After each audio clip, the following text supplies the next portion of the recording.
Manchester City rend fou le Real Madrid sur le dossier Erling Haaland, la nouvelle célébration de Cristiano Ronaldo et Neymar qui s'offre un nouveau défi inattendu, c'est le programme du journal du foot numéro 1271.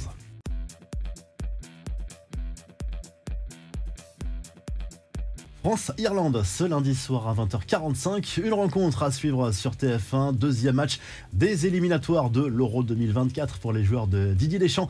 Après le carton contre les Pays-Bas vendredi soir 4-0 au Stade de France, environ 3000 supporters français sont attendus dans les tribunes de l'Aviva Stadium sur un total de 50 000 spectateurs. Didier Deschamps qui en conférence de presse a plutôt entretenu le mystère sur sa compo de départ, mais a priori il n'y aura pas de gros bouleversements par rapport à l'équipe qui a débuté face aux Pays-Bas. Kylian Mbappé lui aussi était de passage devant les médias. Il a notamment parlé de Michel Platini qu'il qualifie de légende du foot français, mais aussi avec humour de prochaine cible à abattre au classement des meilleurs buteurs de l'histoire des Bleus. Kylian Mbappé qui a également accordé un entretien à Téléfoot. Il a parlé des ambitions de l'équipe de France. Pour lui, les choses sont claires. L'objectif, c'est de se qualifier rapidement pour l'Euro pour tenter de le gagner. Les infos et rumeurs du mercato, Manchester City veut blinder Erling Haaland. Le buteur norvégien est sous contrat jusqu'en juin 2027, mais le club anglais aimerait le prolonger d'une saison supplémentaire avec une hausse de salaire importante à la clé. Selon le Sun, il pourrait devenir le joueur le mieux payé de Premier League en passant de 425 000 à 567 000 euros par semaine. L'objectif est clair, écarter la concurrence notamment du Real Madrid et faire sauter si possible la fameuse clause qui permettrait à Haaland de partir en 2024 ou 2025 contre 180 millions d'euros. De quoi énerver les dirigeants merengues qui, pour s'asseoir sur le banc de Tottenham, comme attendu, Antonio Conte a été licencié par les Spurs après avoir fracassé tout le monde au club il y a un peu plus d'une semaine. En conférence de presse, Julian Nagelsmann serait déjà la priorité de Tottenham alors qu'il vient d'être viré par le Bayern.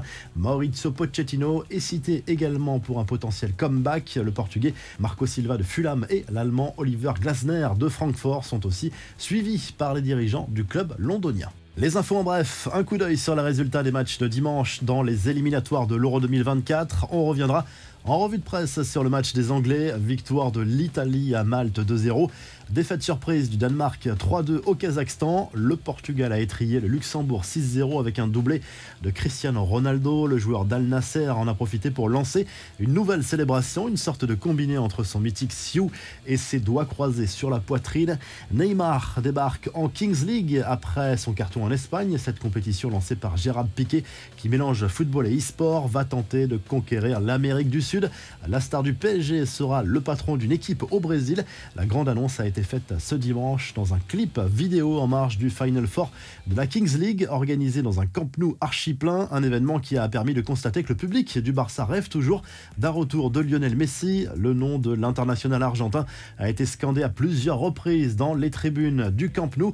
Enfin, Lionel Messi qui se lâche en soirée entre deux matchs amicaux avec l'Argentine. La star du PSG s'est offert un petit moment de détente sur le dance floor avec sa compagne et certains coéquipiers, les champions du monde qui affronteront Curaçao dans la nuit de mardi à mercredi et après ça, retour à Paris pour Messi. Allez, on termine avec la traditionnelle revue de presse. On se file tout de suite en Angleterre où le Daily Mail Sport salue la victoire des Three Lions 2-0 contre l'Ukraine à Wembley. Ça fait 2 victoires en 2 matchs pour les Anglais dans ces éliminatoires de l'Euro 2024. L'homme du match, c'est Saka, auteur d'un but splendide et d'une passe décisive. En Espagne, le journal AS se penche sur le futur de Carlo Ancelotti, l'entraîneur du Real Madrid, qui pourrait bel et bien prendre la succession de Tite sur le banc de la Seleção à l'issue de cette saison 2022-2023. Il est le favori des joueurs, de l'aveu même du président de la fédération de foot brésilien. Et du côté de l'Espagne toujours, mais côté catalan, le journal Sport se penche sur le futur mercato